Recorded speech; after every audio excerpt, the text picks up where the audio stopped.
네, 반갑습니다. 오랜만에 또 캠으로 인사를 드리는데, 오늘은 조금 차트 분석을 직접적으로 한다라기보다 시장에 대한 인사이트를 조금 공유를 해드리고 싶어요. 물론 제가 보고 있는 인사이트대로 간다라는 건 아니에요. 그렇지만 그냥 이 친구는 시장을 이렇게 보고 있고 이런 생각을 갖고 있구나 정도로만 이해를 해주시면 좋을 것 같습니다. 물론 제 말이 맞다라는 건 아니에요. 제 말이 맞다라는 것도 아니고, 시장이라는 건 항상 무한한 변칙들이 존재하기 때문에 우리는 대비 전략을 세워놓고 순간순간 나오는 액션을 해줘야 됩니다. 그게 대응이라고 할 수가 있겠죠. 이처럼 많은 것들이 달라진다. 그래서 주는 대로 매매를 해야 되고, 정답이라는 걸 내려놓는다라는 것 자체가 그렇게까지 유의미하지는 않아요. 그렇지만 우리가 항상 보험을 드는 이유는, 보통은 살면서 사고가 날 일이 거의 없죠. 그렇지만 그 한 번의 사고 때문에 정말 큰 피해를 입을 수 있기 때문에 우리는 보험을 들어놓는 겁니다. 그래서 마찬가지로 이 방송은 그냥 하반기에 대한 매매 마인드 셋업에 대한 보험을 이 정도로 들어놓고 있구나 정도로만 이해를 해주시면 될 것 같아요. 이렇게 진행이 안 된다 할지라도 우리는 그냥 주는 대로 매매하면 됩니다. 가장 중요한 건 기대값 좋은 트레이딩을 하고 있는 그거 하나뿐이에요. 단 하나예요, 여러분들. 그렇지만 제 방송은 제가 이렇게 투자를 하겠다라는 건 아니고, 대체적으로 유튜브 방송을 보시는 분들이 직접적인 트레이딩을 한다라기보다는 아무래도 간접 투자를 많이 한다라고 생각을 하고 있고, 여러분들은 전업 투자자가 아닐 확률이 99.9%예요.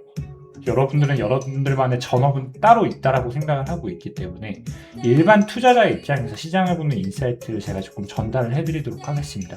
물론 저는 당연히 이렇게 투자를 하진 않아요. 저는 전업 트레이더이기 때문에 투자 방식이 조금은 다릅니다. 근데 분명한 건 전업 트레이더와 일반 레귤러 투자자는 투자 스타일들이 많이 다르다라는 것까지 이해를 해주시면서 참고를 해주셨으면 좋겠다라고 말씀드리면서 방송을 한번 시작해 보도록 할게요. 일단은 내용이 얼마나 길어질지 모르겠어요. 제가 뭔가 대본을 짜놓고 하는 건 아니고 그냥 의식이 흐른 대로 항상 늘 자자자장 말합니다. 그래서 항상 유튜브 밑에 영상이 길어지면은 제가 섹터별로 나눠 놓으니까 이 부분 듣기 귀찮아 하시는 분들은 밑에를 참고해 주시면 좋을 것 같습니다. 유튜브 하단에 제가 남겨 놓을게요. 일단은 제가 지금 근데 오타를 조금 냈네요. 미국 금리 인하가 불가피하다라고 적어놨는데, 불가피하다라는 거는 피할 수 없다라는 거죠. 근데 잘못 적었습니다. 피할 수 없다라는 게 아니라 미국 금리 스테이 인상이 불가피하다라는 걸 조금 말하고 싶었어요. 미국 금리가 다시 낮아지기는 힘들 거라고 보고 있고, 아무래도 금리가 낮아진다라는 것 자체가 여러분들 시장이 그렇게 좋은 상황으로 낮아지는 건 아닐 거예요.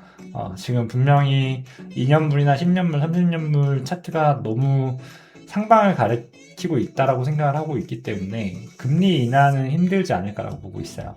그렇다면 한국은 대체적으로 미국과 비례하게 가기 때문에 한국 금리 인하도 거의 힘들다라고 보고 있어요. 안 그래도 지난달에 2.5포인트 0.25% 상승을 했죠. 금리 같은 경우에. 그래서 어느 정도 달러 인덱스와 환율에 대한, 그러니까 금리에 대한 인상으로 지금 원달러 환율을 조금 잡고 있는 현상은 보여지고 있습니다. 그리고 요 세 가지가 조금 그렇게 좋게 보고 있지 않아요. 달러 같은 경우는 지금 달러 인덱스 차트가 조금 뉴트럴 라인이라 위아래 움직임이 둘 다 가능하긴 한데, 어찌됐건 밸류가 막 그렇게 높아지긴 힘들다라고 보고 있어요. 전부 다 복잡계 속에서 톱니바퀴처럼 상호작용을 하고 있는데, 그 상호작용에 있어서 지금 미국이 그렇게 좋은 상황이 아닌 건 여러분들도 얼추 다들 들어보셨을 거라고 생각을 해요. 근데 저는 기본적 분석을 하기보다는 그냥 저는 기술적 분석에 조금 더 치중이 많이 된 사람인데, 기술적 분석을 할 때 있어서 차트를 볼 때 그렇게 지금 상황이 좋지 않구나. 이 모멘텀은 벌써 미국이 힘들어지는 방향으로 셋업을 다 해놨구나. 이거는 정말로 파격적인 정책이 나오지 않는 이상 이 모멘텀은 잡기가 힘들다라고 조금 보고 있는 입장이에요. 물론 파격적인 정책을 한다라는 것 자체도 승부를 미루는 거지 근본적인 해결책이 나올 수 있는 건 지금 하나도 없다라고 생각을 하고 있습니다. 정말로 비트코인을 이용해서 엄청나게 국가 채무를 떠는 그런 방식을 선택을 할 수가 있을지, 이건 좀 현실적으로 말이 안 된다고 보고 있기 때문에 결국에는 지금은 미국이 하는 모든 행동은 승부를 미루고 있다라고 생각을 하고, 제가 늘 하는 말이지만 미뤄왔던 승부는 언젠가 더 안 좋은 상황과 겹쳐진 상태로 오기 마련이다라는 이야기를 제가 늘 했던 것 같아요. 그래서 시장 분위기가 그렇게 좋지는 않습니다, 여러분들. 그러니까 사실 미국이라고 하면 우리가 보고 있는 건 뭐 다른 게 없죠. 사실 나스닥이에요, 여러분들. 나스닥 시장이 계속 좋을 수 있냐? 뭐 사실 요거 하나만 보는 거여가지고, 그렇기 때문에 나스닥은 언제든지 터져도 지금은 문제될 게 없다라고 생각을 조금 하고 있습니다, 여러분들. 그래가지고 이렇게 조금 봐주시면 될 것 같아요. 그리고 골드 같은 경우에는 확실히 지금 시장에 대한 불안정성이 높아지다 보니까 해지 수요가 있다라고 생각이 들고, 지금 골드 같은 경우에도 반등을 나름 잘 해주고 있죠. 그래서 저는 개인적으로 제가 항상 금은 무조건 좋다라는 이야기를 정말 많이 드리는데, 금 같은 경우에도 슈퍼사이클이 살아있기 때문에 저는 계속 위로 가주지 않을까라는 생각을 갖고 있어요.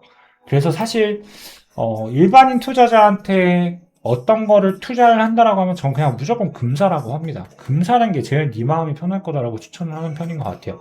실질적으로 저도 금을 정말 많이 좋아해요. 물론 이번에 금을 어느 정도 매도를 하고 크립토 쪽으로 자산을 조금 더 옮기기는 했지만, 그럼에도 불구하고 제 전체 자산의 10%는 금으로 갖고 있습니다.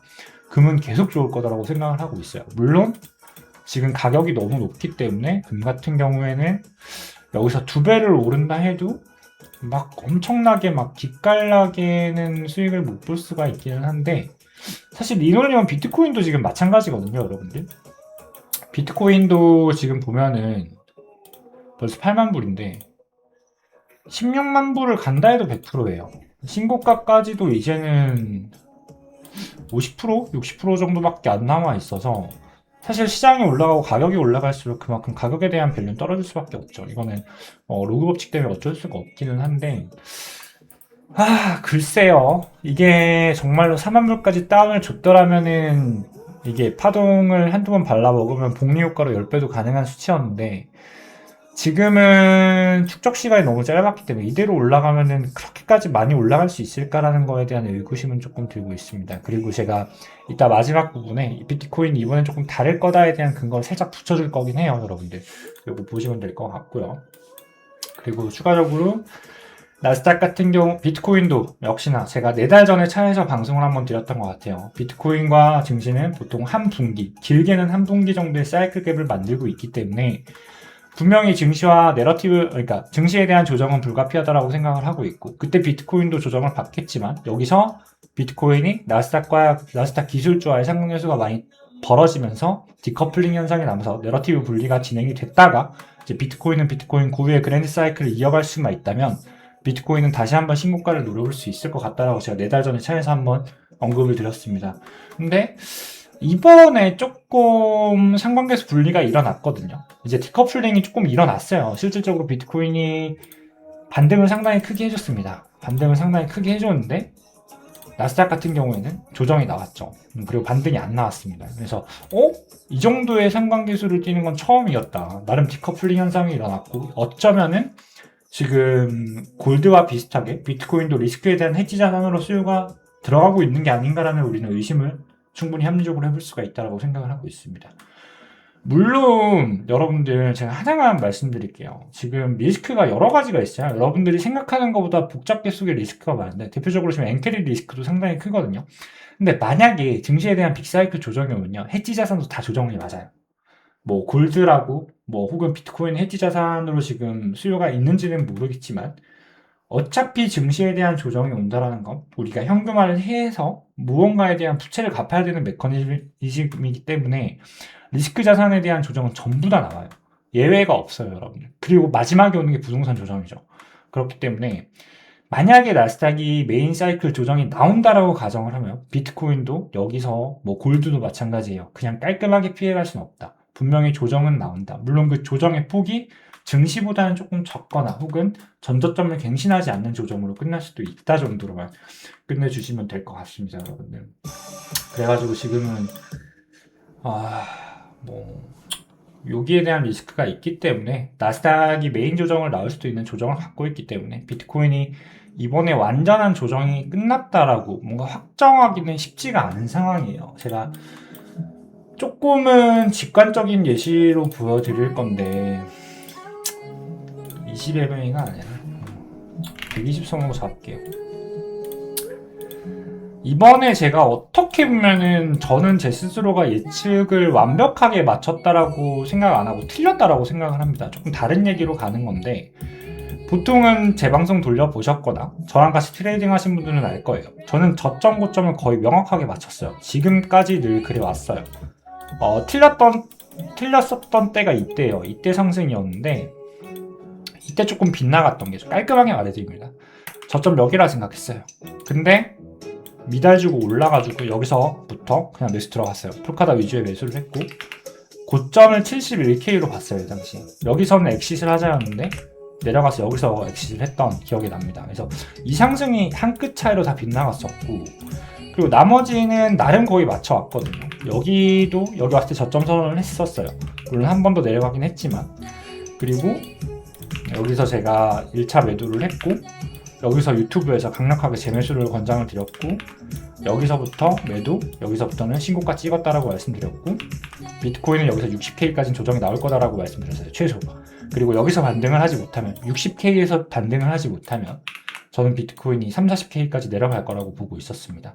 그렇다라고 해서 네가 여기서 매매를 안 했냐? 이건 아니죠. 제가 분명히 58K 찍었을 때 여기서는 전략적으로 롱을 받을 수가 있고 현물도 매수를 할 수가 있다. 못해도 여기서 68K까지는 반등을 보고 있다라고 분명히 말씀을 드렸습니다. 여기서 68K까지 반등을 받고 역시나 이 조정이 나올 때도 68, 9K까지는 조정이 올라갈 거예요 라고 말씀을 드렸어요.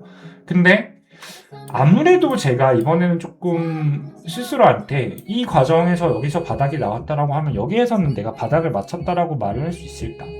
뭐 시간이 지나서 어느 정도 미화가 되면은 나는 이때 매수하라고 분명히 말했다라는 척을 할 수가 있기는 한데, 사실 제 메인 관점은 하방이었다 보니까 이번에는 좀 틀렸다라고 말을 하고 싶어요. 이건 내가 맞춘 게 아니에요, 여러분들. 근데 말을 했죠. 일반 레귤러 투자자와 저희 같은 전업 투자는 트레이딩 방식이 다르다. 우리는 기준선이 나오고 기대값이 좋은 구간이 오면 그냥 기계적으로 매매를 들어갑니다. 실제로 매매를 들어갔어요. 근데 저도 아쉬운 거는 심지어 이번에 리플 주봉상다 뜰 때 여기서 제가 올려드렸더라고요. 찾아보니까 방송 중에서도 말씀을 드렸다라고 해요. 제가 라이브 방송에서도 말씀드렸는데 여기서 분명히 매수 리플 주봉상단가 떴기 때문에 강한 반등이 나올 거다라고 말씀을 드렸고, 뭐 솔라나 같은 경우에도 충분히 제가 ABC로 올라갈 거다라고 계속 브리핑을 조금 해드렸습니다. 이거는 제가 뭐 지난 결과론적인 이야기를 하고 싶은 게 아니라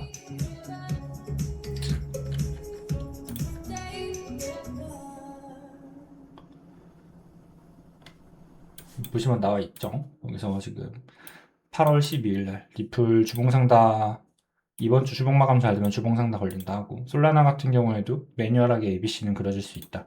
뭐 이런 식으로 브리핑을 계속 해드렸어요. 그리고 하방 임펄스가 나올 수도 있기는 한데 비트 C파만 안 나오면 알트 펌핑 기대해 볼 수도 있지 않을까, 이런 식으로 브리핑을 해드렸고, 이거는 제가 임펄스가 아니라고 말씀을 드렸어요. 내려오는 과정에서 임펄스인 척 블러프가 들어갔다라고 말씀드렸어요. 근데 이래 놓고도 제가 풀매수를 못했습니다. 근데 풀매수를 못한 이유가 뭐냐면은 사실은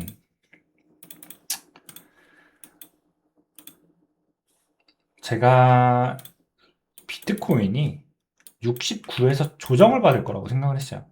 이게 일봉 122평인데 쉽게 말하면 122평을 넘었다라는 건 122평 언더레벨에 있던 모든 2평들이 골든크로스가 났다라고 생각을 해야 되고, 두 번째로는 2평에 대한 골크가 아니더라도 결국엔 장기 상단 트렌드 라인 돌파가 나왔기 때문에 매뉴얼적으로 여기서부터 여기까지 나온 조정은 끝났다라고 읽는 게 맞아요. 근데 저 같은 경우에는 어떻게 시장을 보고 있었냐면 이 2평과 이 추세에 대한 조정을 막고 다시 한번 내려가면서 40K를 찍어주지 않을까라는 게 솔직히 말씀드리면 제 메인 관점이었습니다. 그러다 보니까 저도 이번에 조금 미스가 난 게 풀매수를 할 생각을 못했어요. 그러니까 돌이켜보면은 내가 여기서 왜 풀매수를 안 했을까라는 생각이 들기도 하는데, 물론 당연히 저희는 상관없어요, 여러분들. 올라가는 과정에서 그냥 매수를 강하게 들어갑니다. 실질적으로 여기가 넘었을 때 비트코인이 72K를 넘어갈 때 제가 디스코드 일지방에서 새벽에 긴급하게, 여기는 조금 방송을 따로 이런 식으로 남겨드렸었어요. 비트코인 전략 같은 것들을 남겨드렸고, 지금 여기서부터는 추가 매수를 들어가도 여기에 대한 셋업을 잡으면은 충분히 우리는 매매를 진행할 수 있다라고 제가 방송까지 비공개로 남겨드렸습니다. 그리고 저도 실질적으로 매수를 들어갔어요. 이래서 사실 장기 관점이 틀렸니 맞았니랑 실질적으로 트레이딩이 이루어지는 건 조금은 다른 메커니즘이다라고 말씀드리고 싶은데, 내 방송을 보는 건 여러분들은 레귤러 투자자분들이고 실질적으로 제가 도움을 크게 주기 위해서는 제가 그냥 장기 관점도 맞추는 게 저는 맞다라고 생각을 하고 있습니다. 근데 이번에는 제가 맞았다라는 말은 쉽게 못할 것 같고요. 예상이 빗나갔어요. 이 2평을 뚫었기 때문에. 그럼 결국에는 메인 추세와 2평에 대한 정배열이 나왔고, 지금은 이제 상승으로 가야 된다라고 보는 게 매뉴얼적이에요, 여러분들. 이게 지금 여기서 하방을 본다라는 것 자체가 배반 사건이고 마이너한 관점이거든요. 다 전전을 뚫는다라는 게. 근데 이번에는 여러분들 뭔가 조금 찜찜한 게 있죠. 실질적으로 제가 카카오톡방에서 저점이 나왔는지 안 나왔는지 투표를 조금 진행을 했는데 세상에나 5대5가 나왔습니다, 여러분들. 여러분들의 수준이 높아진 건지 혹은 정말로 헷갈리는 건지 모르겠는데 대체적으로 제 유튜브를 보시는 분들은 다른 유튜버 분들도 당연히 저는 보실 거라고 생각을 해요. 그리고 대중들이 말하는 인사이트들이라고 생각을 하고 있습니다. SNS가 됐건. 근데 결국엔 거기에 대한 총괄적인 지표들이 지금 반반을 나타내고 있다라고 생각을 해요. 물론 저 일반분들이 조금 잘 아시는 건 있으시겠죠. 왜냐면은 제 방송 이해하려면은 아무것도 모르면 이해 못 하잖아요. 그죠? 그래가지고 지금 반반이라는 건 실질적으로 시장의 방향을 정배열이 났고 2평에 대한 돌파가 나왔음에도 불구하고 이거는 확실히 상방을 못 보고 있다라는 걸 나타내는 것 같아요. 근데 저 역시도 그런 의심이 듭니다. 이게 매뉴얼적으로 보면 바닥 나온 거 맞아요, 여러분들. 시장이 지금은 58K를 바닥으로 인정을 했다라고 보고 트레이딩을 해야 되는 게 맞는데, 글쎄요. 그러니까 이번에는 어쩌면 우리가 블랙스완이 일어날 수도 있지 않을까라는 생각이 제가 닫혀지지가 않네요. 물론 저는 주는 대로 매매를 할 거예요. 주는 대로 매매를 할 건데, 늘 보시면 아시겠지만 추세 아웃이 나왔고 122평, 202평, 202평까지 돌렸습니다. 지금 202평 언더레인에서 골든 크로스가 전부 다 나왔고 지표도 상반을 가리키고 있고 이런 식으로 본다면 상반을 보는 게 맞는데 이게 맞아라는 생각이 저도 안 떠나요. 저도. 물론 저는 저만의 기준선 셋업을 분명히 했고 그 기준선 셋업에 대해서 지난주에 이제 일지방의 비공개 방송으로 소통을 하고 이제 매매 셋업은 다 끝내놓은 상황이기는 합니다. 그치만 이번에는 조금 블랙스완에 대한 존재를 지울 수가 없다예요. 왜냐하면 사이클에 있어서 네 번째 상승을 보여준다라는 건데 한 번의 상승의 개미들이 들어왔고 이전 사이클은 보지 않을게요. 이때는 거의 비트코인은 너무나도 마이너했기 때문에 한 번 상승과 두 번 상승 그리고 세 번째 상승 네 번째 상승이에요, 여러분. 네 번째부터는 모든 패턴이 깨지기 시작해요, 여러분들. 패턴에 대한 유효성은 세 번째까지거든요. 보통은 그래요. 이거는 지구 생태계예요, 여러분들. 제가 패턴 추론에 조금 남들보다 두각을 나타내는 게 있기는 한데 제가 볼 때 네 번도 동일한 패턴을 주는 경우는 모든 분야에서 없었던 것 같거든요. 그렇기 때문에 제가 조금 의심이 되는 것도 있고 지금 이게 조정을 본다면 제가 그랜드 사이클 카운팅을 예전에도 보여드렸지만 일단은 요거 하나 여기서부터 1, 2, 3, 4, 5로 잡고 있는데 조정의 기간을 이걸로 끝낸다라고 가정을 하면은 파동 자체가 아직까지 1, 2, 3, 4, 5로 올라가고 있다. 아직까지는 여기에 대한 파동이 올라가고 있다라고 가정을 해야 될 수밖에 없습니다. 왜냐면은 여기서부터 올라온 파동에 대한 그랜드 사이클 조정이면요. 지금은 그랜드 사이클 3-3-4 파동 조정이 나와야 되는 위치이기 때문에 이렇게 단기 조정으로 끝내고 올라가는 건 현실적으로 불가능하다라고 보고 있어요. 왜냐면은 2018년도부터 올라왔던 거의 10년, 8년간의 상승을 만들었기 때문에 보통 이런 경우에는 2년 정도의 조정을 끝내줘야 됩니다. 그랜드 사이클 카운팅을 한 이유에 대해서는 여러 가지가 있는데 물론 엘리어트 웨이브는요, 여러분들 카운팅이라는 건 최소치에 대한 카운팅이에요. 최소치에 대한 카운팅이라는 건 추가 연장 파동이 항상 가능하다라는 걸 가정을 해야 됩니다. 그래서 대충 가정을 하면은 뭐 1, 2에 3, 4에 5로 카운팅을 전 조금 하고 있고 그래서 1, 2, 3, 4, 5가 나오는 게 아닌가. 그래서 여기에 대한 1, 2, 3, 4, 5에 대한 조정이 나와야 되는 게 아니라 결국엔 3-4파에 대한 메인 사이클 조정을 줘야 되는 게 아닌가라고 보고 있어요. 여기를 1파동으로 잡은 이유는 여기를 1파동으로 잡기에는 데이터가 너무 부족했기 때문에 이건 그렇게 유의미한 상승으로 취급을 할 수가 없기 때문이었고 그렇다면 여기서부터 여기까지를 하나의 파동으로 잡아야 되는데 여기서부터 파동 카운팅을 1파로 잡고 나머지 3파에 대한 사이클에 대한 카운팅을 하기에는 제가 이것저것 돌려봤지만 엘리어트 파동이 절대 규격을 맞춰주면서 모순이 없는 카운팅이 있어서는 지금 제가 한 카운팅이 가장 좋다라고 저는 생각을 하고 있거든요. 그래서 이런 식으로 슈퍼사이클 카운팅을 제가 몇 번 해드렸는데 이렇게 조정을 끝내고 바로 올라간다고? 힘을 조금 더 모아야 되지 않나라는 생각이 떠나지가 않아요. 그래서 동시에 지금 여러분들이 생각하는 것보다 리스크가 많거든요. 그러니까 제가 하나만 보여드리면은 뭐 일단은 금리 인하가 힘들 거라는 얘기를 들었는데 잠깐만요. 제가 분석하는 모든 건 보여드릴 수가 없고요. 그냥 항상 보여드리지만 뭐 2년물을 예를 들면 보도록 하겠습니다. 2년물 같은 경우에는 여러분들 제가 말하지만 20년 주기 사이클이 변했어요. 20년 동안 이렇게 하락을 해왔고 여기서 코로나 이후에 터닝이 나왔는데 지금 보시면은 아시겠지만 단기적으로 눌림은 나올 수가 있어요, 여러분들. 단기적으로 눌림이 나올 수 있고 금리에 대한 프레셔가 조금 낮아지면서 나스닥이 신고가를 가는 그림을 제가 지금 조금 보고 있기는 합니다. 그치만 결국에는 이 폴링 웨지는 위로 터질 수밖에 없다라고 저는 조금 보고 있어요. 그리고 엔캐리 리스크도 분명히 지금 크게 작용을 하고 있고 여러 가지 복잡계 속의 리스크가 지금 제가 테이킹되는 게 조금 많기는 합니다. 그리고 나스닥 같은 경우에도 이거는 나스닥도 역시나 그랜드 사이클 카운팅을 제가 간략하게는 보여드렸지만 일단은 여기에 대해서는 한 번 더 올라가면 이거는 여부 없이 조정이 나와야 되는 거 아닌가라는 생각을 전체적으로 하고 있습니다. 그래서 이러쿵 저러쿵 봤을 때 시장 상황이 하반기에 좋을 수 있을까에 대해서는 조금 부정적이에요. 물론 잘 들어 올라갈 수 있어요, 여러분들. 근데 저는 트레이더의 시선에서 말을 하는 게 아니라 일반 레귤러 투자자들 입장에서 말을 하는 거예요. 트레이더들은 그냥 주는 대로 매매해요, 여러분들. 전혀 다른 문제예요. 실질적인 매매랑 시장을 보는 건 달라요, 여러분들. 다른데 캠이 갑자기 줌아웃이 줌이 좀 됐네요. 힘 좀 끄도록 할게요. 결국에는 트레이딩이랑 투자는 조금 다른 개념이기 때문에 우린 그냥 기대값에 산출되는 대로 기계적 트레이딩을 하기는 하지만 방송을 보시는 분들은 전업 트레이더가 아닐 겁니다, 여러분들. 전업 트레이더가 아니라는 거는 99.9%가 다른 분야에 전업을 하고 계실 거고 그렇다라는 걸 시장을 볼 수 있는 시간이 우리를 업으로 하는 사람들보다 상당히 짧을 수밖에 없어요. 그래서 대응이나 대비 전략을 세우기도 상당히 힘들 거예요. 그렇게 본다면 저는 26년도 하반기는 투자에 있어서 상당히 부정적이다. 그냥 하지 말아라고 말을 하고 싶어요. 차라리 그냥 금을 사모하라. 그게 최고다라고 말을 하고 싶어요. 굳이 네가 포모를 못 참겠다라면. 왜냐하면 플럭추에이션이 그만큼 강할 거예요. 신고가 갱신을 해서 연장 파동을 이런 식으로 이어준다면 금상첨화겠지만 이게 실질적으로 가능할까에 대해서는 또 다른 문제예요. 연장 파동으로 진행이 된다면 그냥 계속 호황장입니다, 여러분들. 이런 식으로 파동이 진행이 돼요. 1, 2, 3, 4, 5. 그럼 나스닥이 5만 넘게 가야 돼요, 여러분들. 근데 이거는 데이터베이스예요, 여러분들. 그러니까 실질적으로 조금은 다른 이야기로 갈 수도 있기는 한데 전업 트레이더가 아닌 일반 투자자들이 실질적으로 투자 시장에서 살아남기는 저는 너무나도 힘들다라고 보고 있습니다. 왜냐면 이게 가장 큰 이유가 데이터베이스에 대한 부족이에요.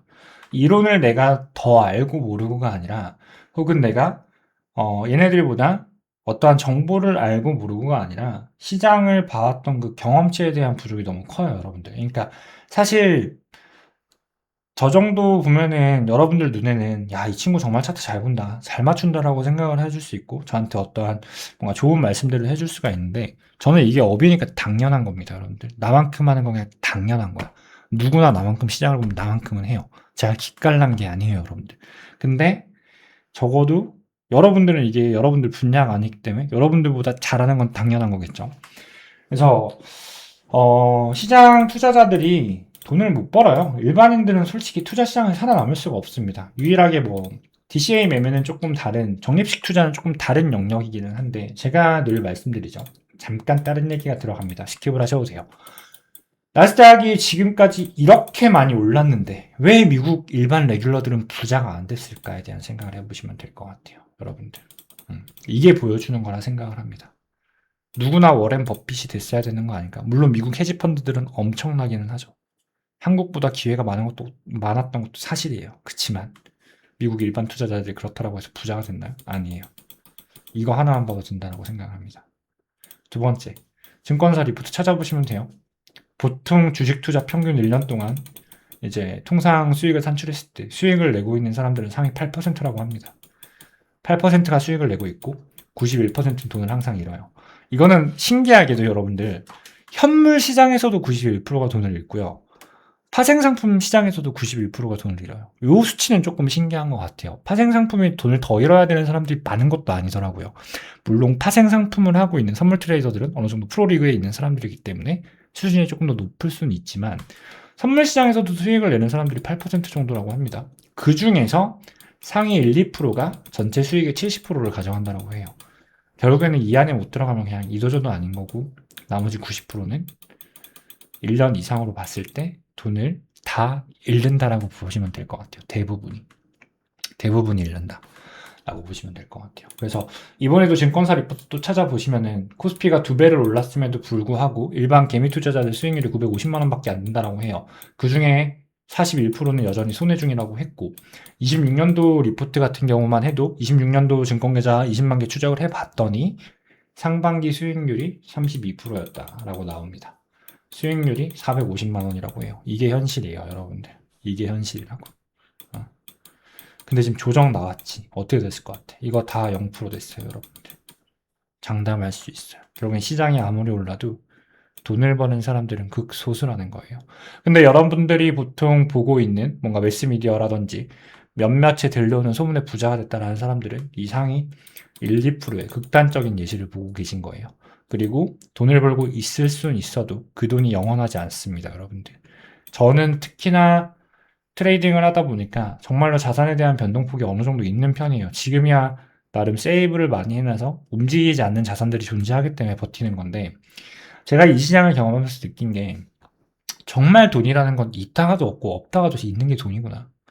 정말로 내가 하방 패킹을 단단하게 할 수 있는 레벨이 아니라면 절대로 내가 돈을 벌고 있어도 이게 내 돈이 아니다라는 생각을 항상 하고 있어요. 그래서 실제로 이번 상승이 오면서도 제가 조금 과감하게 중간에 들어간 수익률이 지금 상당히 좋은데도 불구하고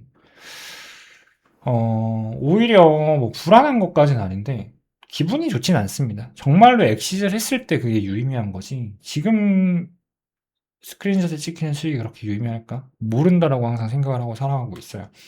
그렇기 때문에 여러분들도 이 일루션에서 조금은 나오셨으면 좋겠고 어차피 인터넷에서 수익 인증하는 거 그런 거 보면서 포모 느끼지 않으셨으면 좋겠어요. 어차피 90%가 조작이고 나머지 1, 2%가 기분 좋아서 인증하는 인증인데 그것마저도 없어지고 정말로 진짜들은 돈 자랑 어설프게 안 합니다. 뭔가 카르마 같은 것도 조금 느끼기도 하고 자기의 패턴을 깨기 싫어서도 있어요. 결국엔 착각이 불러온다라고 생각을 하고 있습니다. 조금 더 이어가면은 우리 코인 투자자들 많이 힘든 시기 경험했어요. 그러니까 코인 투자자분들이 오히려 사이클에 대한 이해가 높고요. 리스크 관리를 어떻게 하든지 더 잘 알아요. 여러분들이 더 고수란 말이에요. 첫 번째 1차 유입이 2017년도에 됐고 2차 유입이 2021년도에 됐고 3차 유입이 2025년도에 됐어요, 여러분들. 우리는 이 슈퍼사이클을 감당을 하면서 돈을 잃고 벌어보고 했단 말이야. 그래서 시장이 이게 아니구나 저게 아니구나에 대한 인지가 어느 정도 되는 상황이야. 근데 코스피는 처음이에요, 여러분들. 이때만 해도요. 대부분의 사람들은 주식을 하지 않았어요. 근데 이 눌림에서 많은 개미들이 유입이 됐고 이 상승장에서 너도 나도 고수라고 했지만 이 하락장에서 잃고 나스닥으로 도망을 갔고 여기서 추가 유입이 됐지만 조정이 나왔다. 첫 번째 슈퍼사이클을 경험한 거거든요. 어떻게 보면.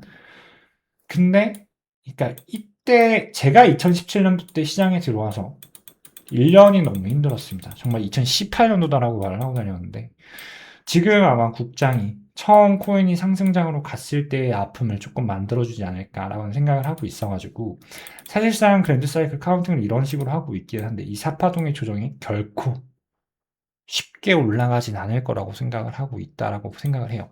그리고 혹시라도 이게 빠르게 올라가면요, 여러분들 이거는 얼마 못 올리고 바로 다음 그래프 나옵니다. 결국엔 더 슬퍼지는 투자자만 늘어날 뿐이에요. 이게 여러분들이라고 하진 않을게요. 제 방송을 보시는 분들은 투자 수준이 높으신 분들이라고 생각을 합니다.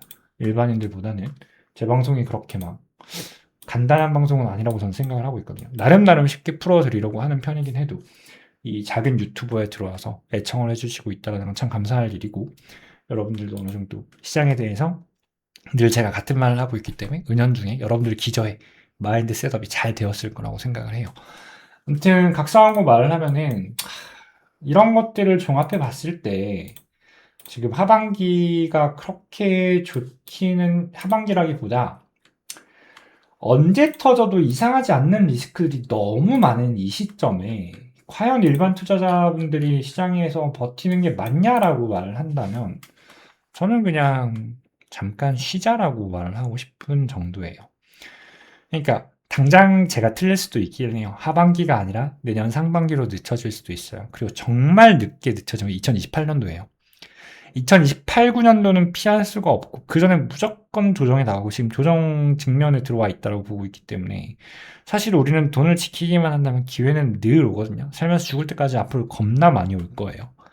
그럼에 있어서 지금 주가가 쉽게 말하면 하이닉스가 15배를 오른 이 시점에 반도체 호황이 왔고 많은 개미들이 주가를 보고 있는 이 시점에 다시 한번 증시시장이 좋아질까에 대해서는 상당히 부정적인 견해를 갖고 있다. 그러다 보니까 나스닥이 지금 여기서 피날레를 한 번 더 주고 나오는 게 아니라 지금 만약에 파동 카운팅이 이렇게 될 일은 이거는 조금 내 직관에서는 없고 내가 사이클을 경험했던 데이터에 의하면 이건 조금 힘들어 보인다. 그렇기 때문에 여기서 더블탑을 만들거나 여기서 빠지거나 운 좋으면 한 번 더다라고 생각을 조금 하고 있습니다. 물론 한 번 더 올라가면 수익은 플러스 50% 정도 나는 자리긴 해요. 근데 내려가면 마이너스 50% 나오는 자리예요. 근데 기준선 셋업을 못하고 뱅크롤 매니지먼트가 안 되는 일반 투자자분들한테는 여기는 트레이딩 존이 아니라고 좀 생각을 하고는 있습니다. 정말로 저는 레귤러 시점에서 말을 하는 거예요. 근데 제 방송을 코인 선물 방송 보시는 분들은 어느 정도 근데 선물 트레이딩을 다 해가지고 다들 알아서 대처는 잘 하실 거라고 생각을 해요. 그렇지만 저는 이제 안 하시는 분들 위주로 말씀을 드리는 거니까 곡해 없기를 바랍니다. 아무튼 시장을 이렇게 조금 보고 있습니다, 여러분들. 보고 있고. 그래서 나스닥 같은 경우에는 한 큐 더 주고 피날레가 나오거나 아니면 여기서 더블탑 형태로 미달 고점을 만들고 조정을 주거나라고 생각을 해요. 미달 고점이라면 조정의 사이즈가 그렇게 크지 않을 수 있는데 만약에 여기서 한 번 더 신고가를 찍고 나오는 조정이라면 그 조정의 사이즈는 마이너스 35% 이상일 거다라고 보고 있어요. 그렇다면 코스피도 역시나 커플링 될 수밖에 없고 여기에는 당연히 리스크가 가져올 거예요. 엔캐리 리스크가 될 수도 있고 어떠한 부채 리스크가 될 수도 있기는 한데 여기서 완벽하게 비트코인이 내러티브 분리를 만들어낼 수 있을 거라고는 생각하고 있지 않습니다. 결국엔 비트코인도 조정이 나온다 이 말이에요. 제가 하고 싶은 말은. 물론 그 조정이 다시 한번 58K 언더로 내려갈지 안 내려갈지는 몰라요, 여러분들. 여기서 조금 비트코인에 대한 인사이트를 드리면요. 나름 저는 그냥 주는 대로 기준점 매매를 하면 되지만 여러분들이 하나만 만들어 놓으셨으면 좋겠어요. 그러니까 그랜드 사이클 4파, 3-3-4파에 대한 조정이 나올 수가 있기 때문에 이게 원웨이로 올라간다라고 보지는 마세요, 여러분들. 물론 이렇게 나올 수도 있는데 오히려 지금같이 축적 없이 올라가면 이게 그렇게 길게 안 올라갈 수도 있다는 점. 그러니까 이 당시의 분위기가 조금 연출이 될 수도 있다는 점이에요. 여기서 저는 여기를 익스펜디드 플랫으로 보고 있는데 여기서도 마찬가지로 이런 식의 조정이 나올 수도 있다는 거예요. 신고가가 넘었다 해도 만약에 바로 올라가면 이거는 30만 불, 20만 불까지는 가겠다는 확신이 없어집니다. 그래서 지금 조금 짜증나는 거예요, 여러분들. 그 지금 업비트 빗썸이 빨간불이어도 이걸 어떻게 하지란 고민을 저도 하고 있는 거예요, 여러분들. 물론 50% 50-50 셋업으로 계속 수익 익절 개수 늘리기를 할 거긴 하지만 그래서 지금 만약에 올라가면은 이거는 그냥 불규칙 고점갱신이 나오고 내려갈 수도 있는 상황을 하나 열어두시면 될 것 같고요. 그리고 만약에 제가 한 카운팅이 맞고 여기에 대한 사이클이 하나가 나왔고 조정이라면 이거는 여기서 바로 못 올라간다라고 보시면 돼요. 그렇다면 우리가 고려할 수 있는 거는 로그 차트로 보니까 조금 안 느껴지실 건데 여기서 메이저 삼각수렴 같은 것들이 나올 수가 있습니다. 그래서 메이저 삼각수렴 4파동 조정 1, 2, 3, 4, 5 이 삼각수렴에 대한 이야기를 버릴 수가 없다라는 거예요. 이 삼각수렴이 조금 어렵게 나면 이제 러닝 플랫으로 나오는 거죠. 저점 깨는 척하고 올라가는. 그래서 ABC에 기다리면 이걸 안 주는 거지. 그래서 제가 뭐 이거다 저거다 나도 몰라요. 저도 모르는데 일단은 사실은 저점을 깨는 건 가장 마이너한 시나리오로 보고 있기는 합니다. 그래서 나름 시나리오를 짜놓기는 했는데 저희야 뭐 조정 주는 대로 매매를 해야겠죠. 근데 뭐가 됐든 바로 올라가도 사실상 이거는 조금 문제가 될 수 있는 시점이다 보니까 이게 지금 비트코인을 제가 웬만하면 좋은 건 나눠 먹자라고 생각을 하는 주의거든요. 그러니까 남이 돈 번다 해서 제 돈을 잃지 않아요, 여러분들. 내 주변 지인들이 돈 번다 해서 제 돈이 날아가는 게 아니어서 제가 좀 확실한 자리들은 그냥 지인들한테 대놓고 사라라고 말을 좀 많이 하는 편인데 이번에도 상승이 올라왔을 때 정확히 6명이 그날 연락이 왔습니다. 비트코인 사도 되냐고. 답변을 못했어요. 나는 물론 샀지만 답변을 못했습니다. 괜히 살아있다가 물리면 제가 그분들의 의식을 가져와야 되거든요. 근데 정말로 그래요. 이번에는 이거는 만약에 수렴이 나오게 되거나 러닝 플랫 계열이 나오면은 이거는 레귤러들이 투자를 할 수가 없습니다, 여러분들. 그래가지고 조금 더 확정이 날 때까지는 기다리시면 좋을 것 같아요. 그리고 실질적으로 여기가 임펄스가 나온다 해도 이게 무조건 슈퍼사이클 임펄스다라고 확정을 못 내요. 그냥 오사무 지그재그로 수렴을 때리는 것도 충분히 가능하기 때문에 그렇습니다. 그래서 지금은 일반적으로는 지금 당장을 얘기하면 시장은 58K를 바닥으로 인정하게 맞기는 해요, 여러분들. 그치만 여기에 대한 사이클 패턴이 맞다라고 한다면 여기는 4파동 조정이다. 4파동 조정이라면 지금 얘기가 조금 달라질 수 있다. 동시에 나스닥이 피날레를 맞고 조정을 나오면 비트코인도 조정은 불가피할 거다라는 얘기를 조금 드리도록 하겠습니다. 그래서 기민해야 되고, 역시나 사실 이번 상승장에도 돈을 벌 수 있는 분들이 많이 없을 것 같아요. 늘 그래왔지만 이런 상승이 나올 때마다 제가 여러분들이랑 같이 매매를 했어요. 상승장 때 같이 매매하면 재밌어요, 여러분들. 진짜. 같이 돈을 벌고 있죠라고 같이 기분 좋을 일이 사람들이 살아가면서 있어서 저는 군대 전역할 때 말고 몇 번 없었거든요. 군대 전역하면 동기들끼리 기분이 너무 좋잖아. 모두가 기분 좋은 날은 진짜 기분이 좋아요, 여러분들.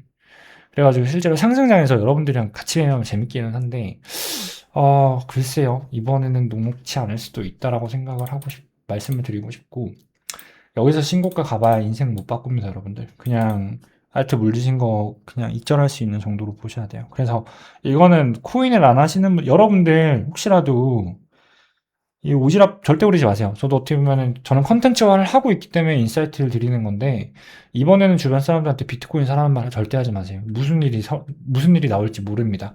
그리고 신고가 가봐야 지금 이제 60%밖에 못 올라요. 아싸리 시원하게 4만 K 박아버리면은 물론 이거는 슈퍼트렌드 라인에 대한 아웃이 나오는 거라서 여기선 매집의 과정이 필요해서 기간이 더 걸리긴 하겠지만 기대값 자체는 훨씬 좋아지거든. 근데 글쎄요. 지금은 그냥 여러분들끼리만 매매하는 걸로 하세요. 절대 주변에 코인 사람만 하면 안 될 것 같습니다. 제가 볼 때. 이렇게 조금 말씀드릴게요. 이렇게 조금 말씀드려야 될 것 같고. 그러니까 이렇게 된다라는 건 아니야. 그냥 매뉴얼적으로 보면 이거 그냥 올라가는 거 맞아요, 여러분들. 근데 이번에는 혹시 블랙스완이 존재할 수도 있다 정도만. 제가 칠면조 과학자와 이제 명사수 이야기를 드렸어요. 예전에 한 번 더 말씀드리자면 한 번 더 말씀드리지 않도록 할게요. 방송에서 종종 얘기했으니까. 궁금하신 분들은 칠면조 과학자 이론에 대해서 한번 공부를 해보셨으면 좋겠다라고 말씀을 드리도록 하겠습니다. 그래가지고 제가 보고 있는 시장은 이 정도예요. 결국에는 하반기가 될지 내년 상반기가 될지 앞으로 1년에서 6개월 안으로는 자산 시장에 대한 변동성이 제법 큰 게 한 번 더 나올 거예요, 여러분들. 이미 한 번 나왔지만 이미 한 번 크게 나와서 쇼크를 줬는데 한 번 더 나올 거예요. 뭐가 됐든 올랐다가 내려가는 뭐가 됐든 나올 거라고. 근데 여기서 레귤러 투자자들이 버틸 재간이 없습니다, 여러분들. 버틸 수 있는 건 단 한 가지예요. 그냥 적립식으로 투자하시는 분들. 근데 내 자산의 포트폴리오가 50%가 넘어간다. 내 전 재산의 50%가 넘게 투자를 하고 싶다. 이분들은 어찌됐건 못 버팁니다, 여러분들. 기준선 세팅이 안 되기 때문에 그래요.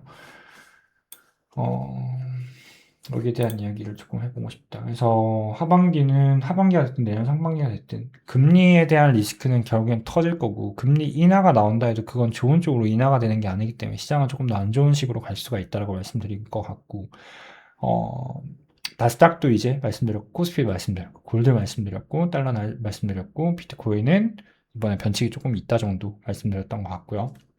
그리고 한국 부동산에 대한 방송을 제가 지난 방송에서 한번 찍었는데 부동산 역시나 그렇게 밸류 있어 보이지는 않는다라고 제가 방송을 찍기는 했어요. 근데 실제로 부동산이라는 게 이것도 조금 애매한 게 일반 직장인이 주식에 투자를 하는 게 맞냐 부동산에 투자를 하는 게 맞냐라고 하면은 차라리 부동산이 나을 수도 있겠다는 생각은 듭니다. 그 이유가 뭐냐면요, 여러분들. 부동산 지금 요즘은 갭 투자 많이 못 하잖아, 그지? 근데 뭐 아직까지 갭 투자 되는 지역들이 있죠. 예를 들면 전세를 끼고 집을 산다라던가, 실질적으로 내 자산이 얼마 들어가지 않아도 집을 살 수 있는 경우가 있는데 이게 쉽게 말하면은 보통 전세 끼고 매매하는 경우에는 레버리지 두세 배 정도를 사용하는 투자라고 보시면 돼요. 지렛대 투자인데 집값이 내려가게 되면 그만큼 두세 배만큼 마이너스가 나오고 올라가면 두세 배만큼 올라가고 대신 집을 산다라는 건 내가 가지고 있는 돈을 거의 다 쓰는 거기 때문에 오버뱅크를 하면서 투자를 하는 거죠. 그래서 집값이 올라가면 돈을 많이 법니다. 근데 개인적으로 트레이더 입장에서는 그래요. 물론 살아가는데 자가는 있어야 돼요. 자가가 있고 실거주 자가는 있어야 되고 그 다음 투자가 되어야 되는 게 맞는데 내가 실거주 자가가 없는데 이제 부동산을 투자하는 거에 있어서는 지금은 조금 불편한 위치라고 생각을 하고 있습니다. 개인적으로 이제 저는 트레이더이기 때문에 차라리 골드 레버리지를 두세 배로 쓰는 게 차라리 낫다라고 생각할 정도예요. 근데 이제 무기지는 좋은 게 하방에 대한 보장이 된다는 거죠. 예를 들면은 지금 뭐 경기도 어디나 아무 데나 찍고 10억짜리 아파트가 있다고 가정을 할게요. 빅사이클 조정을 받는데도 35%예요, 여러분들. 6억 5천까지는 내려갈 수 있지만 사실 10억짜리 아파트가 5억, 4억이 되기가 쉽지가 않거든요. 그러니까 진짜 프리미엄 피 붙여서 사는 거야. 프리미엄 피 붙여서 사면 호구죠, 여러분들. 피 붙여서 사는 거 아닌 이상은 조정 레벨을 35%로 잡아야 되는데 이게 주식은 35%가 흔들리면 우리가 임의적으로 순간적인 포모나 어떠한 결심으로 손절을 할 수가 있는데 부동산은 그게 쉽지가 않아요. 그래서 부동산 같은 경우에는 그냥 물린 상태로 갖고 있다 보면 오르는 식으로 진행이 되거든요. 그래서 어쩌면은 풀시드로 매매를 한다라고 가정을 하면 부동산이 나을 수도 있겠다는 생각을 하고는 있습니다. 그렇지만 지금 전체적으로 모기지도 결코 좋은 쪽으로 흘러가긴 힘들거든요. 미국 쪽에서 이제 금리 쪽에 문제가 생기기 시작을 하고 있고, 그리고 살아왔던 20년간의 제로금리 사이클의 시대는 끝났기 때문에 앞으로 부동산의 상승률도 예전보다 못할 거예요. 근데 저는 부동산 시장을 보면 참 일루션이 많다라고 느끼는 게 정책 하나 때문에 왔다 갔다 하고 정책 하나 때문에 일반 개미들에 대한 포모를 정말 유발하기가 쉬워요. 그래서 그 포모에 의해서 10% 20%가 왔다 갔다 하는 경우도 있기는 한데 결국에는 지정학적인 리스크가 터지면은 펀더멘탈은 드러날 수밖에 없습니다. 지금 포모에 의한 가격 상승 이런 건 다 잡히게 되어 있어요. 그러다 보니까 이건 어느 정도 지금 좀 더 기다리는 게 낫지 않나라고 생각을 하고 있습니다. 그래서 내가 아무것도 모르겠다 하시는 분들은 아무것도 안 하는 게 제일 좋고 그래도 나는 뭘 하고 싶어 하시면은 저는 그냥 그나마 골드를 조금 레귤러들한테는 추천을 하는 편인 것 같습니다.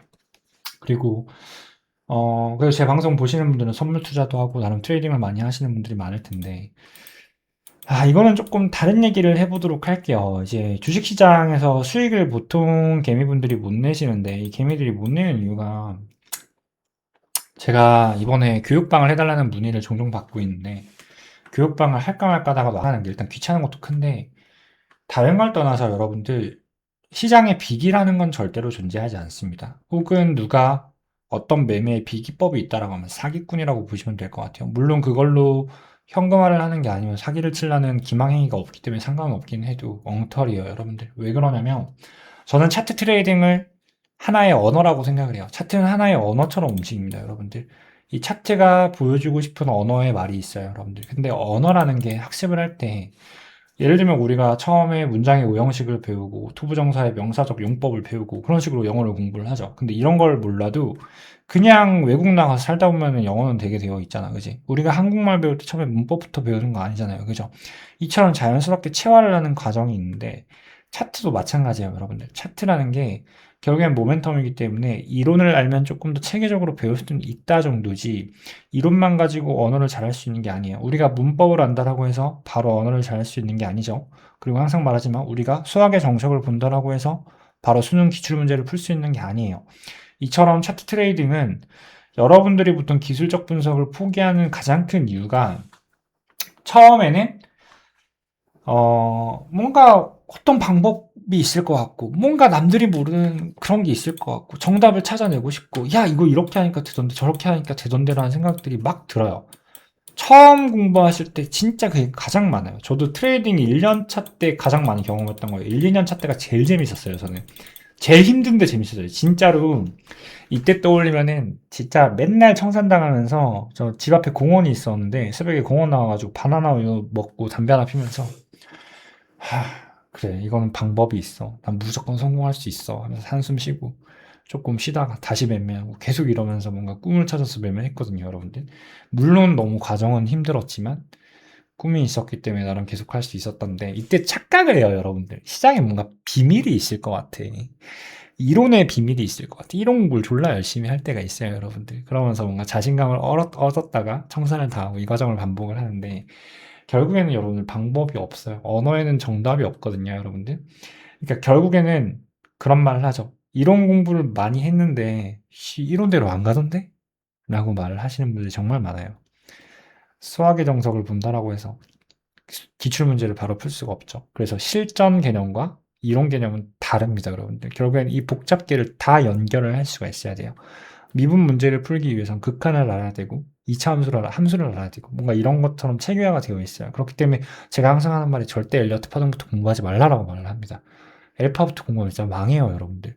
저도 엘파로 방송을 하는데 엘파를 쓰는 게 아닙니다. 엘파로 틀을 잡아주는 거고 그 틀을 잡기 위해 여러 가지를 봅니다.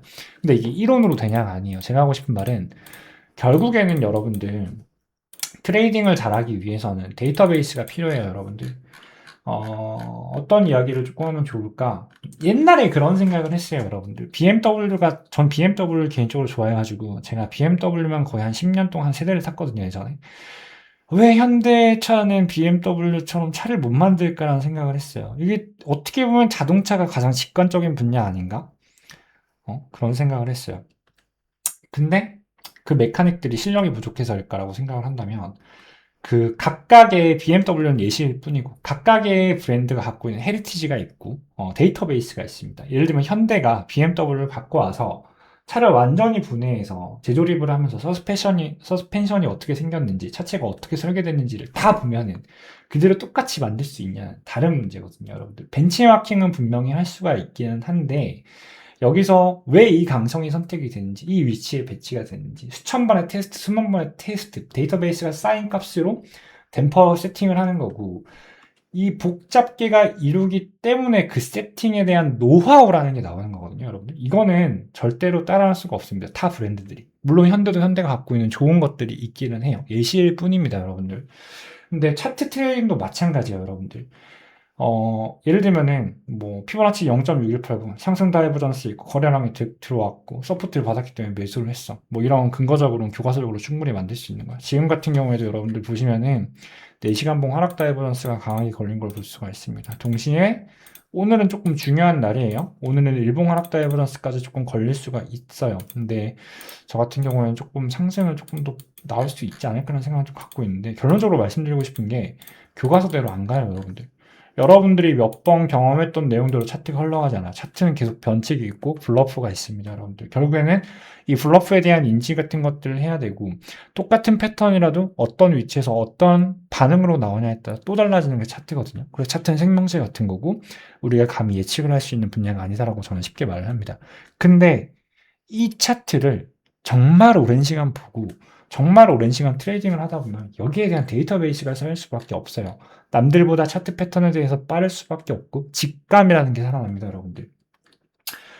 쉽게 말하면은 암묵지 같은 거죠, 여러분들. 암묵지 같은 것들이 조금 생기는데 결국에는 무언가를 잘하기 위해서는 오랫동안 반복적으로 경험하면서 몸에 축적된 지식이라고 저는 조금 생각을 하고 있거든요. 저도 그러니까 개구리 올챙이 시절 생각 못한다고 트레이딩을 함에 있어서 지금 내가 알고 있는 것들이 트레이딩은 특히나 말 한마디가 정말로 크기는 해요. 이 데이터베이스에 대한 노하우를 주면은 트레이딩 규정이 생각보다 많이 되거든요, 여러분들.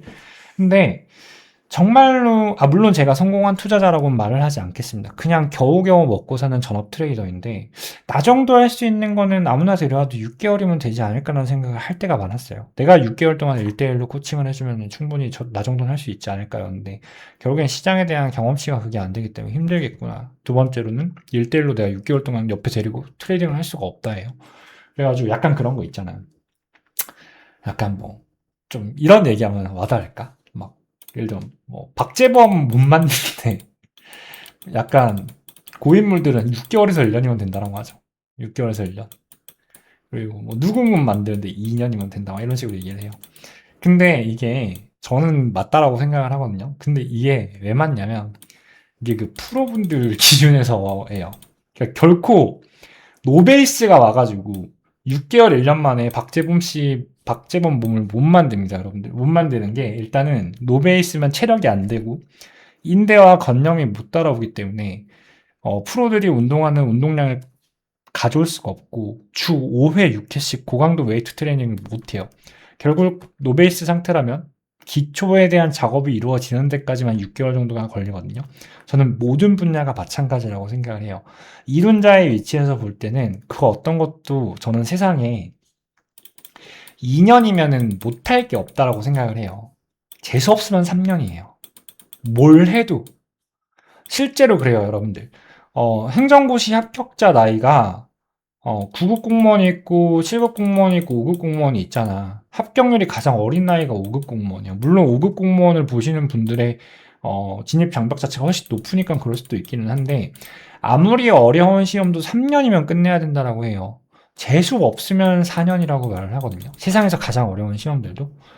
그래가지고 저는 정말로 인간이 피를 갈면은 웬만한 분야에서는 2년을 뼈를 갈면은 다 어느 정도 프로가 된다라고 생각을 해요. 프로라는 건 그거를 최저시급 이상으로 돈으로 치환할 수 있는 레벨이라고 말을 하도록 하겠습니다. 근데 현실적으로 이제 사실 지켜야 될 게 너무 많아요. 나의 전업도 있고, 나의 생활의 관성계도 있고, 나의 가족도 있고, 그리고 나의 여자친구도 있을 거고, 뭐 여러 가지 복잡된 상황 때문에 우리가 온전히 동굴로 들어가서 2년 동안 하드 트레이닝을 하는 건 현실적으로 지금 나이에서는 불가능합니다. 이건 20대까지가 마지노선이었던 것 같아요. 제가 볼 때. 그래가지고 결국에는 말씀드리고 싶은 게 이게 전업이 아닌 이상 다른 업을 하면서 선물 투자나 뭔가 트레이딩 업계에서 성공을 하려면은 시간을 정말 오래 잡아야 된다라고 생각을 합니다. 왜냐면은 정말로 저는 옛날에 처음에 차트 볼 때 2년 동안 하루에 거의 9시간, 10시간씩 차트만 봤거든요. 재밌어서도 있는데 하루에 9시간씩 차트를 보면요, 여러분들. 자기 전에 누워서도 꾸면서도 차트 카운팅이 되고 차트가 보일 정도예요. 그 정도로 몰입계 한 1, 2년을 있었어요, 여러분들. 근데 사실 본업이 있고 그 본업에 충실하고 그 본업에서 어느 정도 퍼포먼스를 내시는 분들이 사실 여기에 에너지를 쓰기라는 게 쉽지 않다는 걸 제가 알기 때문에 사실 앞으로 트레이딩 시장은 더 커질 거예요. 부동산에 대한 레버리지 비중이 많이 줄어들 수밖에 없는 시스템으로 갈 거고 투자 시장은 더 많이 어려워질 거예요. 그만큼 이제는 이제 AI부터 해가지고 많은 퀀트 시스템도 업그레이드가 되고 있고 더 어려워지겠지만 더 부흥할 거라고 생각을 합니다. 그래서 트레이더라는 게 참 매력 있는 것 같기도 한데 여러 가지가 중요한 것 같아요. 일단 체질도 조금 맞아야 됩니다. 내가 스트레스를 어떻게 받아들일 수 있냐도 어떻게 보면 재질이거든요. 그런 재질도 조금 맞아야 되고 결국엔 내가 트레이딩이 적극하게 맞냐 안 맞냐도 중요한 문제이고 여러 가지 복잡계를 봤을 때 일반인이 박재범 같은 몸을 만드는 게 가능하냐라고 하면 그냥 불가능하다라고 말을 하죠. 물론 가능은 해. 하려고 하면 할 수 있는데 대체적으로 본인의 현업과 본인의 현생이 있기 때문에 힘들어요. 사이드에 몰입을 하는 게. 네, 그렇게 해서 결국에는 안목지를 어느 정도 구축을 하고 한 시장 경험이 2년 정도의 데이터가 베이스가 쌓이면 그때부터 이론이 조금 통하기 시작할 확률이 높아요. 그때부터 매매가 교정이 될 거예요, 여러분들. 그래서 이 시기는 필요하기 때문에 투자를 하지 말라라는 건 아니에요. 근데 물론 레귤러 분들 위치에서 말하는 거예요. 일단 지금 벌써 선물 트레이딩까지 하고 있다면 이 레벨은 아닐 거예요. 근데 내가 레귤러다. 그냥 내가 남들이 아는 정보 알고, 남들이 떠드는 유튜브 정보 알고, 남들이 보는 지지저항 추세선 알고, 요즘 별의별 매매법이 다 있습니다. 꿈 깨세요. 안 통해요, 여러분. 변칙이 많고요. 무슨 매매법 그런 거 없어요. 정신 차려. 그런 거 절대 없어요, 여러분들. 마치 로피탈로 모든 미분을 풀겠다는 거랑 같은 말이야. 그런 건 존재하지 않아. 그냥 결국에는 많이 봐야 돼요. 많이 보고 많이 경험을 하면서 이게 아니구나 저게 아니구나에 대한 데이터베이스를 쌓는 방법밖에 없어요. 무슨 말인지 아시겠죠? 그치만 나는 그렇게 말을 하고 싶어. 정말로 내가 뭔가 투자 시장에서 투자에 대한 스트레스를 감내할 수 있는 사람인가를 보세요. 두 번째로는 어느 정도 기초 체력이 있는가. 기초 체력이라는 건 살아왔던 걸 되돌아보시면 될 것 같아요. 내가 무언가의 룰을 지키면서 최소한의 관성계를 유지할 수 있는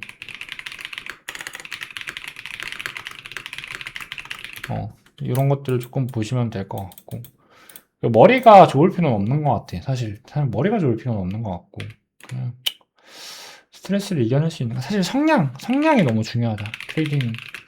근데 이런 것들을 한번 잘 고민해 보시고 내가 최소 2년 이상 하루 3시간 이상 하루 2시간이나 하자. 공부할 수 있는 사실 2시간 너무 적어요. 2시간도 너무 적어요. 10시간씩 1년은 보셔야 될 것 같긴 하거든요. 이런 것들을 감내를 할 수가 있는가. 근데 진짜 10시간씩 1, 2년을 보고 시장이 한 5년 있잖아? 그냥 대충 보면 안다니까? 조금만 오만할게. 그냥 대충 보면 그냥 그렇게 돼요. 보통 그렇게 되더라고. 크게 안 빗나가더라고. 근데 내가 잘해서가 아니라 당연히 이만큼 해야 되는 거야. 이런 것들. 성향을 조금 보세요. 내가 투자의 재질이 있는가. 성향이 투자자 트레이더 성향을 가지고 있는가. 여기를 한번 생각해 보셨으면 좋겠고, 내가 아무리 생각해도 이런 걸 할 수가 없다 하시는 분들은 그냥 DCA 매매하시면 됩니다. DCA 매매하시면 되고, 그냥 잘하는 분들 찾아서 지금은 사이클 고점이기 때문에 어느 정도 매도는 조금 하시는 게 좋습니다라고 말을 했을 때 반익반분 전략만 조금 가져가셔도 다른 투자에서는 괜찮게 갈 거예요. 그리고 무조건 평생 뭐 S&P 500을 추종한다, DCA를 한다, 이것도 그렇게 좋은 매매는 아니에요. 그러니까 실질적으로 만약에 테슬라로 예시를 들면요, 여러분들. 테슬라로 예시를 조금 들어드리면, 테슬라를 만약에 2020년도 어딘가에서부터 모았다라고 가정을 하면 아직도 지금 그냥 평단이라고 보시면 되거든요, 여러분들. 4년 동안 그냥 여기 있었거든요. 내려갈 때 스트레스 얼마나 많이 받겠냐, 그지? 올라갈 때 얼마나 기분 좋았겠어. 내려가니까 얼마나 다시 짜증나겠어. 올라갈 것처럼 하다 다시 되니까 얼마나 짜증나겠어. 그러니까 결국에는 내가 지금 받고 있는 프레셔 자체가 내 인생에 돈을 버는 거에 비해서 행복감을 주냐도 찾아볼 문제고, 무조건 평생 DCA 매매는 그렇게 좋지 않습니다, 여러분들. DCA로 부자 될 거면은 내가 말했잖아. 그냥 나스닥 모은 사람 다 부자 될게 안 됐다라고. 그러니까 적당히 항상 50-50 관리는 기본적으로 필요하다, 이 말씀을 조금 드리도록 하겠습니다. 내가 무슨 말 하는지 이해했을 거라고 생각을 하고, 그리고 여기서 지루하다. 교장 선생님 연설이 길죠. 잘 모르겠어요. 그냥 저도 생각이 많아요. 그냥 좀 잘 됐으면 좋겠다. 내가 만들고 있는 이 컨텐츠가 유의미한 거였으면 좋겠다, 이런 생각을 해요. 최대한 오지랖을 부리고는 있기는 한데, 내가 뭐라고 감히 라고 말을 하고 있지만 항상 가정을 하죠. 제 방송 보시는 분들은 나보다 못할 거라고 그냥 가정할게요. 돈이 더 많고 적고를 떠나서 이해를 좀 해주셨으면 좋겠어요. 그냥 여러분들 잘 됐으면 좋겠으니까. 그리고 또 하나 말씀드리면은, 다들 아시겠지만 여러분들 앞으로 20년 후에는 다른 세상을 살아갈 거예요. 그때가 된다면 금융 시스템도 다 변할 수밖에 없을 거고요. 이제 거기서 비트코인이 살아남는다면 비트코인은 무한대의 가치를 창출하게 되겠죠. 뭐 이걸 논의를 해놓고, 당연한 얘기잖아. 앞으로 피지컬 AI가 실생활에 쓰여지게 될 거고, 앞으로 불과 5년 뒤부터 저는 다른 세상으로 갈 것 같아요. 생각보다 빠르게 옵니다, 여러분들. 왜냐면은 20년 안에 바뀌겠어 하는데 그 20년이 갑자기 바뀌는 게 아니라 지금 이렇게 쌓아왔던 것들에 대한 추세 분출이 나와요. 테크니션에 있어서. 그래서 정말로 앞으로 5년 뒤, 10년 뒤에는 다른 세상으로 갈 겁니다, 여러분들. 근데 이때가 되면요, 공급량이 무한해질 수밖에 없어요. 그냥 초등학생 수준으로서 얘기를 하는 거예요. 당연히 로봇들이 일을 할 거고, 로봇들이 공급을 할 거기 때문에 재화에 있어서는 정말 우린 좋은 시대를 살아갈 수밖에 없습니다. 옛날 농경사회 때에 비해서 지금 좋아졌잖아요. 앞으로 완전 다른 세상을 살 건데, 이때가 되면요, 여러분들 생각보다 물질에 대한 가치가 저는 그렇게 높아지지 않을 거라고 생각을 해요. 인플레 때문에 계속 물가는 상승하겠지만 공급량에 대비 수요량이 못 받쳐주는 시대가 결국 올 수밖에 없고, 그렇다면 어느 정도 진짜로 조금 좋은 표현인지는 모르겠지만 정부에서 기초 배급을 해주는 그런 시스템이 열릴 수밖에 없습니다, 여러분들. 그래서 국부 펀드 같은 것들 앞으로 조금 잘 보시면 좋을 것 같아요. 언젠가 그거는 수요가 조금 괜찮게 나올 것 같거든요. 뭐 그런 식으로 될 거고, 그때가 된다면 짜장면이 2만원까지 올랐다가 1,000원이 되는 시대가 분명히 올 거라고 생각을 합니다. 그렇다면 지금도 사실 그래요, 여러분들. 순자산 1%가 가구 평균 33억이라고 해요. 가구 평균 33억이라고. 가구. 개인이 아니라. 가구 평균은 3인이에요, 여러분들. 근데 진짜로 수도권 서울에 살면서 33억 있고 가족이 있고 처자식이 있으면요, 여러분들 33억 있다고 기깔나게 못 살거든요. 하방이 보장됐다 뿐이지 내가 뭔가 페라리를 사는 건 현실적으로 힘들거든, 이게. 물론 내가 솔로면 가능하겠지만. 그래서 근데 그래도 큰 돈이잖아. 정말 큰 돈이잖아, 그치?